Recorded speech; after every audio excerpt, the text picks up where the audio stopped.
आम इंसान होता है जो एक छोटे से आइडिया पर काम करके उसे बहुत बड़े बिजनेस में बदल देता है। अभी मैं आपको उदाहरण भी बताऊंगा। तो यहाँ पे इंटरप्रेन्योर का मतलब होता है, समझिए सीधे तरीके से, इंटरप्रेन्योर का मतलब होता है बिजनेसमैन। क्या होता है इंटरप्रेन्योर का मतलब? बिजनेसमैन। यहाँ पे आपको नीचे थोड़ा सा ले चलूंगा, यहाँ पे दिखाऊँ आपको, यहाँ थोड़ा समझ में आएगा। इंटरप्रेन्योर का मतलब होता है बिजनेसमैन, यानी उद्यमी का मतलब होता है बिजनेसमैन।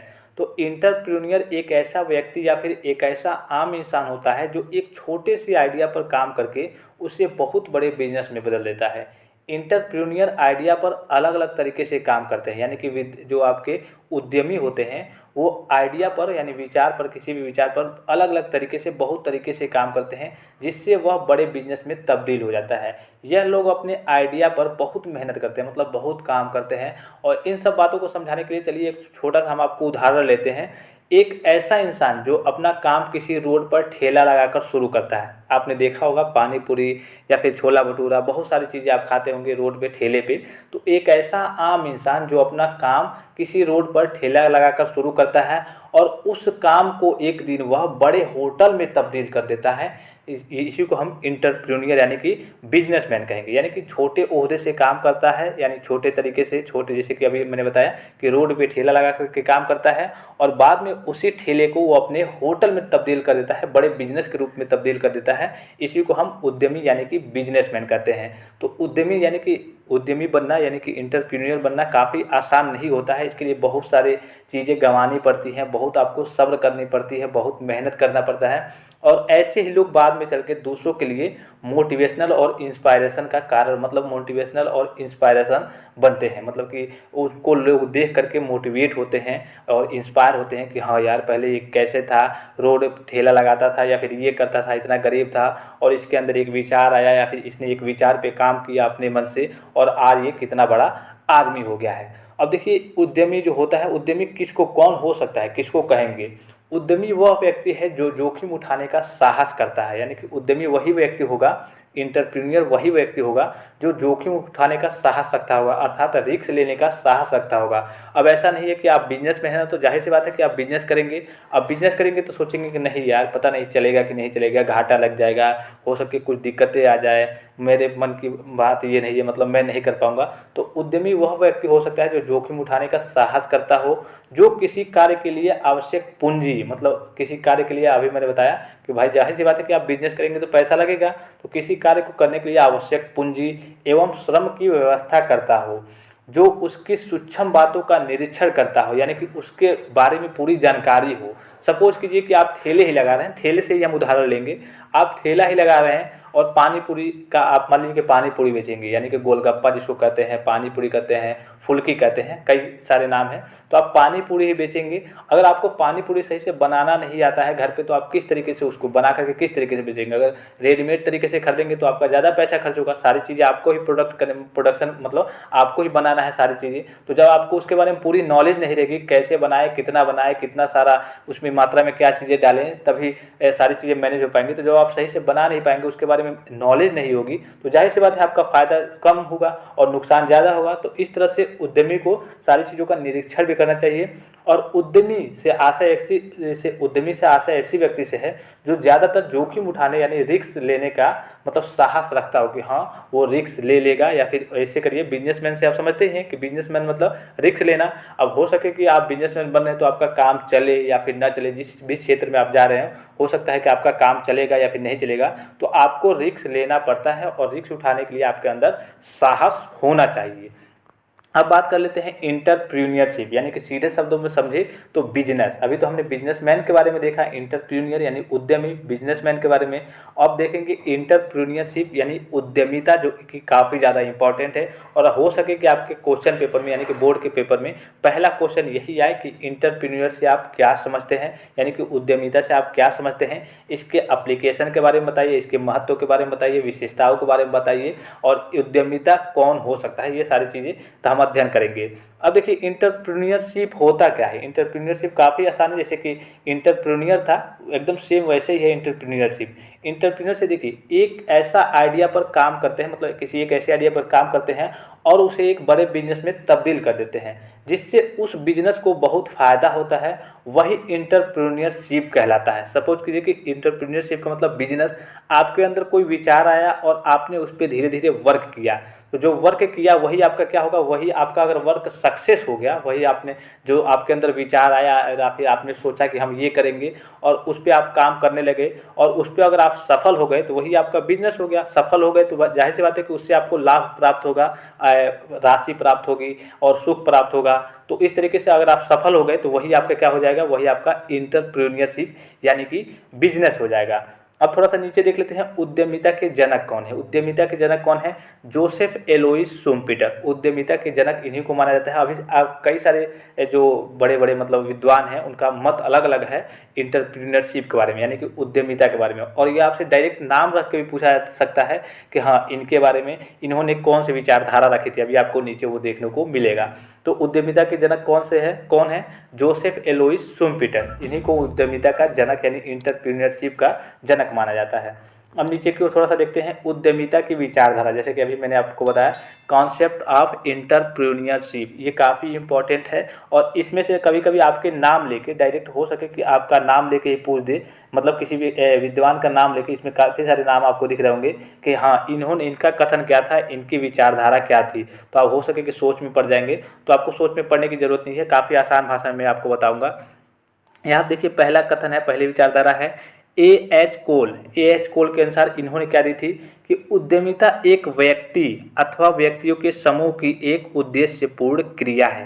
यानी कि जो उद्यमिता है, यानी सीधे तरीके से कहें कि जो बिजनेस है, एक व्यक्ति या एक व्यक्ति कहिए या फिर व्यक्तियों के समूह, या फिर अगर एक व्यक्ति कहें या फिर कई सारे व्यक्ति भी मिलकर के बिजनेस कर सकते हैं, तो व्यक्तियों के समूह की एक उद्देश्यपूर्ण क्रिया है, एक उद्देश्यपूर्ण कार्य है, जिसमें निर्णयों की एक एकीकृत श्रृंखला सम्मिलित होती है, या फिर कई सारे निर्णय, या फिर ऐसे कर लीजिए कि कोई छोटे तौर पे, कोई छोटे ओहदे पे कोई वस्तु हो गई, कोई कार्य हो गया और उसको बड़े स्तर पे ले जाना। तो यह आर्थिक वस्तुओं एवं सेवाओं के उत्पादन अथवा वितरण के लिए, मतलब उत्पाद करती है और वितरण के लिए एक लाभप्रद व्यावसायिक इकाई का निर्माण करती है, संचालन एवं विकास करती है। सीधे शब्दों में कहें कि यानी कि इनके अनुसार क्या है, उद्यमिता एक व्यक्ति या फिर बहुत से व्यक्तियों के समूह की एक उद्देश्यपूर्ण क्रिया है, जिसमें कई सारे निर्णय सम्मिलित होते हैं और इसके द्वारा उद्यमिता, इनके अनुसार उद्यमिता के द्वारा एक तरीके का सेवाओं का उत्पादन तथा वितरण के लिए लाभप्रद व्यावसायिक इकाई का निर्माण करना और इसका संचालन करना और विकास करना है। यहाँ पे इंग्लिश में भी दिया हुआ है, जो बच्चे इंग्लिश वाले होंगे वो भी देख लेंगे, ठीक है। अब देखिए प्रो राव एवं मेहता के अनुसार, प्रो राव एवं मेहता के अनुसार ये सबसे इंपॉर्टेंट, यहाँ पे जो दिख रहा है ये शायद सबसे इंपॉर्टेंट है, इसमें जो दूसरा दिया है प्रो राव एवं मेहता के अनुसार, उद्यमिता वातावरण का सृजनात्मक एवं नव प्रवर्तनशील प्रत्युत्तर है। काफ़ी सारे बच्चों को इसमें कई शब्द आए हैं, जैसे कि सृजनात्मक एवं नव प्रवर्तनशील और प्रत्युत्तर, इसका मतलब क्या होता है। और काफ़ी सारे बच्चे इसमें फंस भी जाएंगे कि हाँ यार इसका मतलब क्या होता है, थोड़ा सा टफ दिया होगा तो, लेकिन काफ़ी आसान है, काफ़ी सारी चीज़ें आसान होती है, लेकिन बस आपको सृजनात्मक अथवा रचना करने वाला, या फिर ऐसे कहिए कि किसी नए चीज़ का निर्माण करने वाला, अपनी विचारधारा से आदि के क्षेत्र में कुछ नया रचने वाला या फिर कुछ नया करने वाला, सीधे तरीके से समझ लीजिए कि सृजनात्मक मतलब कुछ नया करने वाला या फिर कुछ नया रचने वाला। तो उद्यमिता वातावरण का सृजनात्मक या फिर कुछ नया रचने वाला या फिर कुछ नया करने वाला एवं नव परिवर्तनशील से क्या मतलब है, इसको कहते हैं इंग्लिश में इनोवेशन, कुछ नया करने वाला या फिर किसी नए अंदाज का या फिर कुछ नया बनाने वाला। यहाँ पे सृजनात्मक के लिए कुछ अच्छे तरीके से रचने वाला या फिर करने वाला, एवं नव परिवर्तनशील मतलब नए तरीके से कुछ रच के कुछ आगे की ओर करने वाला। प्रत्युत्तर का मतलब होता है कि रिप्लाई, जो रिप्लाई दे, जैसे कि मान लीजिए कि आपका हो गया कि आप बिजनेस वगैरह कर रहे हैं और किसी चीज़ में फंस जा रहे हैं, किसी चीज़ में आप अटक जा रहे हैं, ऐसे कहते हैं, जैसे भोजपुरी में कहें तो अटक जाते हैं। तो ऐसे अगर किसी चीज़ में फंस जाते हैं तो उसका आप तुरंत आपके अंदर हाँ रिप्लाई आना चाहिए कि नहीं ऐसे यहाँ से करेंगे, ये करेंगे, मतलब आपका माइंड वहाँ पे तेज होना चाहिए। तो उद्यमिता वातावरण का सृजनात्मक एवं नव परिवर्तनशील प्रत्युत्तर है, यानी रिप्लाई देने वाला है। काफ़ी आसान, और यही जो आपका एक लाइन में डिफिनीशन है, छोटा सा है और ये कई बार पूछा जाता है। अब देखिए तीसरा है H.W. जॉनसन के अनुसार उद्यमिता 3 आधारभूत तत्वों का जोड़ है, अन्वेषण, नवप्रवर्तन एवं अनुकूलन। देखिए अन्वेषण से क्या मतलब है, अन्वेषण से मतलब है खोज यानी ढूंढना, तो H.W. जॉनसन के अनुसार उद्यमिता यानी कि इंटरप्रीन्योरशिप 3 आधारभूत यानी कि आधारभूत तत्वों का जोड़ है।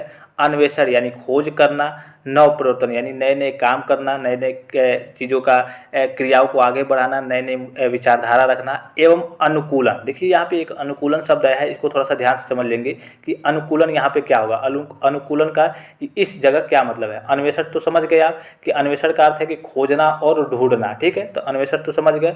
नवप्रवर्तन यानी कि नई विचारधारा लाना, नई उसमें जैसे कहते हैं ना कि मान लीजिए अगर आप बिजनेस करें तो नई नई तकनीकें उसमें आप लाते रहेंगे, तभी वो बिजनेस आपका आगे बढ़ेगा। उसके बाद से यहाँ पे अनुकूलन आया है, तो अनुकूलन का मतलब यहाँ से क्या होगा, अनुकूल किसी विशेष वातावरण में सुगमता पूर्वक जीवन व्यतीत करने एवं वंश वृद्धि के लिए जीवों के शरीर में रचनात्मक एवं क्रियात्मक अस्थायी परिवर्तन उत्पन्न होने की प्रक्रिया है।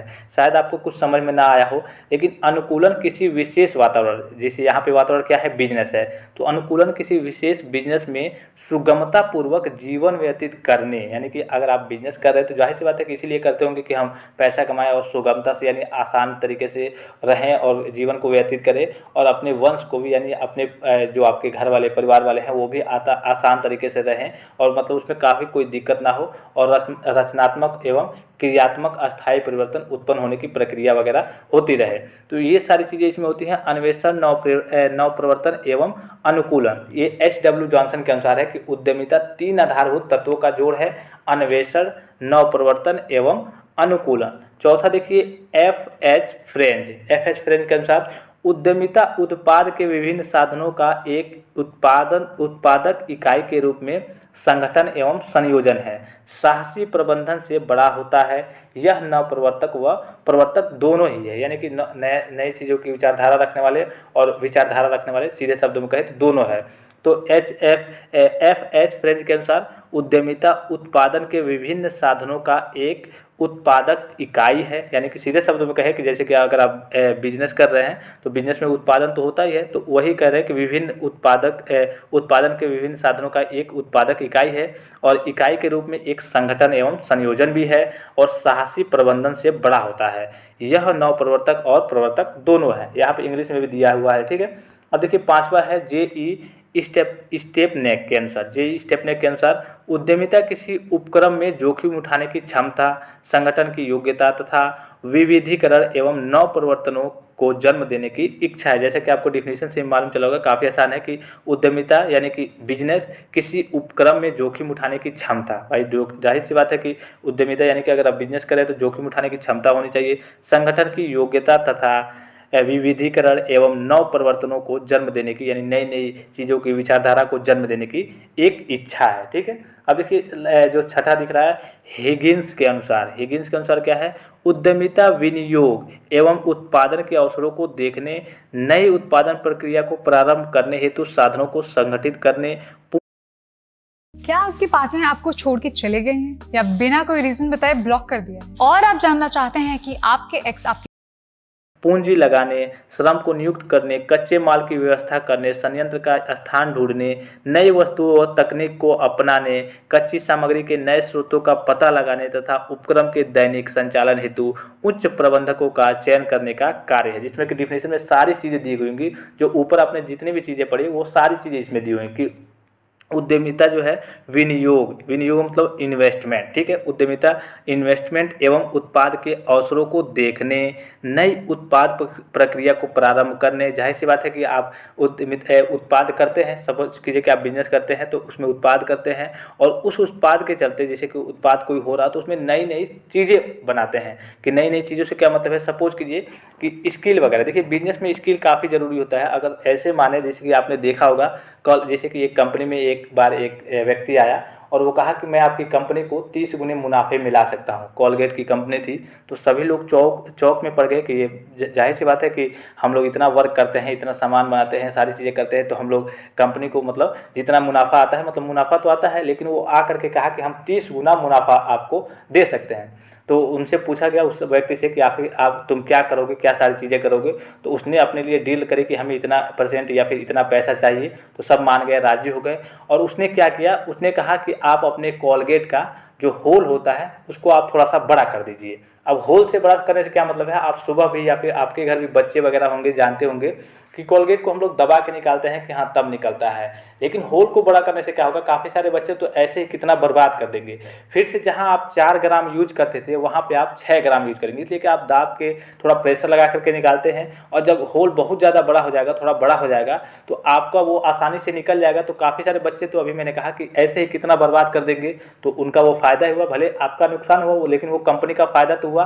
तो जहाँ आप महीने भर एक कोलगेट को महीने भर चलाते थे, वहीं उसको 20 से 25 दिन ही चला पाएंगे, जिससे कंपनी को फ़ायदा हुआ। यही छोटी छोटी तकनीकी चीज़ें होती हैं जिससे उनको काफ़ी फ़ायदा होता है और आपको समझ में कुछ नहीं आता है कि क्या करें क्या नहीं करें। अगर ऐसे सीधे तरीके से समझे, आपने देखा होगा साबुन के बारे में, तो साबुन में कभी कभी क्या होता है कि जैसे एक साबुन जो कंपनियां बनाती हैं, पहले नॉर्मल साबुन एक बनाएंगी, उसके बाद से क्या करेंगे, मान लिया कि रूपा कंपनी का कोई साबुन है, तो बीच में डिजाइन बनाएंगे, लिखेंगे रूपा, और वो गड्ढे गड्ढे करके इस तरीके से लिखेंगी, तो उसमें से जितना माल बचता है, जितना निकलता है, वो सारा उनका फ़ायदा होता है। यही सारी स्किल वगैरह होती है, यही सारी टेक्निक होती है बिजनेस में।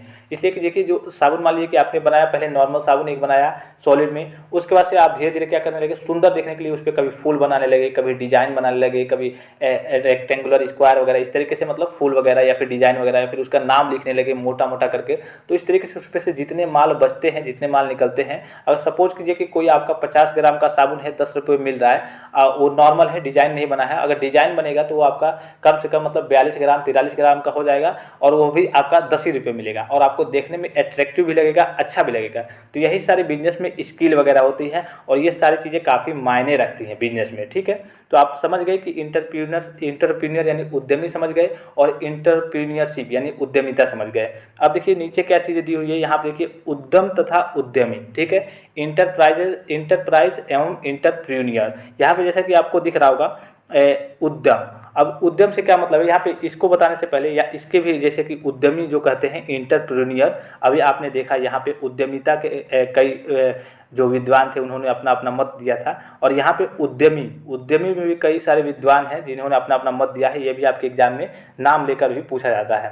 तो यहाँ पर थोड़ा सा ध्यान देंगे, उद्यम तथा उद्यमिता। उद्यम होता क्या है, उद्यम यहाँ पे देखिए, इसको मैं नहीं बताऊंगा, केवल आपको यहाँ से इसकी सहायता से मैं बता दे रहा हूँ कि उद्यम, आपको सपोज कीजिए कि आपके पास एक भूमि है, या फिर भूमि से क्या मतलब है, आपके पास कोई चीज़ है, कोई पैसे की चीज़, आप उस पर लागत लगाना चाहते हैं, ठीक है।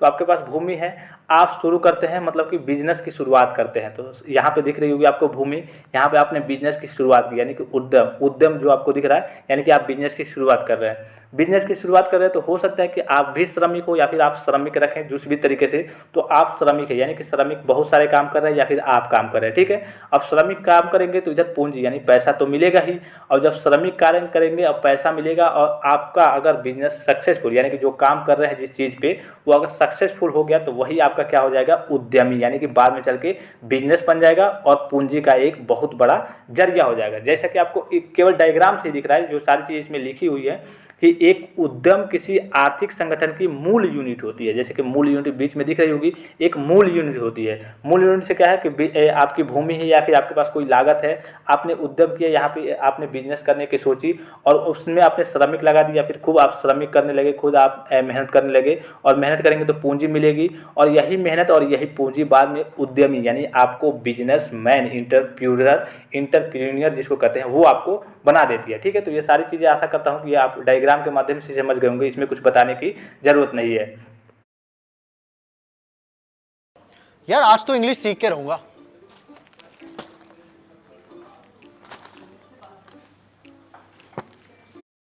अब देखिए यहाँ पे परिभाषाएं, उद्यमी यानी कि इंटरप्रीनियर के संदर्भ में कुछ परिभाषाएं निम्न है। अभी आपने ऊपर की ओर देखा, यहाँ पे क्या था, इंटरप्रीनियरशिप, यहाँ पे उद्यमिता की विचारधारा यानी कंसेप्ट ऑफ इंटरप्रीनियरशिप, और यहाँ पे क्या है, उद्यमी की विचारधारा कहिए एक तरीके से, यहाँ पे उद्यमी की विचारधारा, यहाँ पे है ये उद्यमी की विचारधारा है, कंसेप्ट ऑफ आपका इंटरप्रीनियर। तो इसमें देखिए साक पीटर पहला जो इसमें था, एकदम नाम समान है, थोड़ा सा ध्यान रखेंगे यहाँ पे, इसमें नहीं पहला, हाँ इसमें ये था साक पीटर जो जनक थे, जोसेफ एलोइस शुम्पीटर। तो नाम थोड़ा शुम्पीटर था, तो उद्यमिता के ये जनक है, ठीक है। और यहाँ पर देखिए इनका ये मत है, नाम थोड़ा सा समान है इसीलिए मैं इसको दिखाना पड़ रहा है। साक पीटर, उसमें सोमपीटर था, शुम्पीटर था, इसमें साक पीटर है, तो आप नाम में कन्फ्यूज नहीं होंगे, थोड़ा सा ध्यान दे देंगे। इनके अनुसार उद्यमी के संदर्भ में कुछ परिभाषाएं निम्न है। इनके अनुसार क्या है, साक पीटर के अनुसार क्या है, उद्यमी व्यापार को नेतृत्व प्रदान करता है, यानी कि जो उद्यमी यानी कि बिजनेसमैन होता है व्यापार को नेतृत्व प्रदान करता है, जाहिर सी बात है। और सिर्फ पूंजी का ही स्वामी ही नहीं होता है, बल्कि एक दूरदृष्टि यानी दूर की सोच रखने वाला, उत्साही एवं काबिल भी होता है, जो मौका या अवसरों को खोजता है और उनका व्यवसाय के हित में दोहन करता है। यानी कि जाहिर सी बात है कि जो आपके जो सॉफ्टवेयर है, इनके अनुसार जो बिजनेसमैन होता है, उद्यमी होता है, वो केवल व्यापार को ही नेतृत्व नहीं करता, बल्कि पूंजी का भी स्वामी नहीं होता केवल, वो दूर की सोचने वाला, उत्साही एवं काबिल होता है, जो मौका या अवसरों को खोजता है और उनका व्यवसाय के हित में दोहन करता है। यानी कि मौके का भी मैंने बताया, जो आपके साबुन वाली क्रिया बताई कि हाँ जो कॉलगेट वाली या साबुन वाली, तो उस तरीके की स्किल को ढूंढता रहता है और उसकी सहायता से अपने जो उनका व्यवसाय है, उनका बिजनेस है, उसको आगे बढ़ाता है। अब देखिए यहाँ पे फ्रांसीसी अर्थशास्त्री जेबी के अनुसार, दूसरा है फ्रांसीसी अर्थशास्त्री जेबी के अनुसार, उद्यमी वह व्यक्ति है जो आर्थिक समाधानों को निम्नतम स्तर से उठाकर उच्चतम उत्पादकता और उच्च प्रभाव ले जाता है, यानी उच्च स्थान पर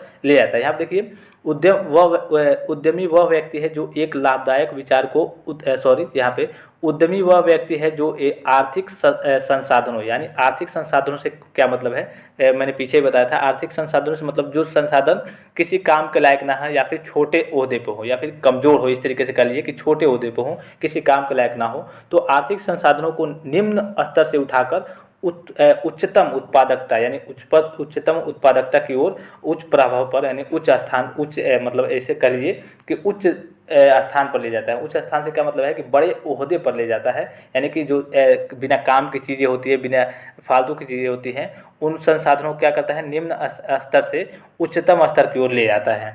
देखिए तीसरा क्या है, फ्रांसीसी परंपरा के अनुसार क्या है, उद्यमी वह व्यक्ति है जो एक लाभदायक विचार को उत्पादन गतिविधि में अनुवादित करता है। लाभदायक विचार से क्या मतलब है, अभी मैंने बताया कि आप रात को सोचते होंगे कि हम ये कर लेंगे, वो कर लेंगे, तो लाभदायक विचार जो भी आपको मतलब यूजफुल जो आपके थॉट्स होते हैं, तो उद्यमी व्यक्ति वह है जो एक लाभदायक विचार को उत्पादन गतिविधियों में अनुवादित करता है, यानी कि जो उसका विचार है उसको वो उत्पादन की गतिविधियों में अनुवादित करता है, यानी कि उसका उत्पादन अपने विचार की सहायता से उसका बिजनेस करता है और उसका उत्पादन करता है और उसकी गतिविधियों को आगे की ओर बढ़ाता है। चौथा देखिए यहाँ पे जोसेफ ए शुम्पीटर, या फिर क्या है, जोसेफ ओ शुम्पीटर, जो कि आपने ऊपर देखा, यहाँ पे जो पहला नाम आपने यहाँ पे देखा सेम है, इसलिए मुझे दिखाना पड़ा है। जोसेफ एलोइस शुम्पीटर, इसी को कहते हैं जे शुम्पीटर, जो कि आपको नीचे दिख रहा है, जिसको उद्यमिता का जनक भी कहा जाता है। तो यहाँ पे देख सकते हैं नीचे की ओर है चौथा जोसेफ यानी जे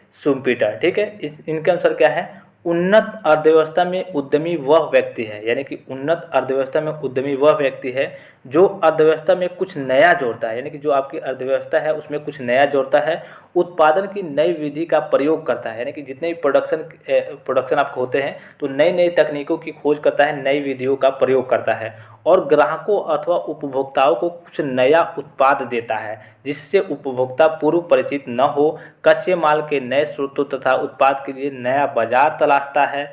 सारांश में हम यह कह सकते हैं कि एक उद्यम व्यक्ति वह है जो एक लाभदायक विचार को उत्पादन गतिविधि से अनुवादित करता है, यानी कि आपने तीसरा जो देखा फ्रांसीसी परंपरा के अनुसार सेम वही देखा हुआ है। मतलब कि सीधे शब्द में कहिए कि जो आपके बिजनेसमैन होते हैं वो जाहिर सी बात है कि उनके अंदर क्षमता होती है, सोचने की क्षमता होती है, स्किल वगैरह बहुत सारी चीज़ें होती हैं, उत्पादन की क्रिया करता है, मतलब उत्पादन तो वो करता है लेकिन उसके लिए भी नई नई स्किल सोचता है, नई नई तकनीकें सोचता है कि हम कैसे करें, क्या करें, तो मतलब कि उसका बिजनेस आगे बढ़े और उसके बिजनेस उन्नति पे हो, मतलब आगे की ओर बढ़ते रहे, उसको कभी हानि ना हो।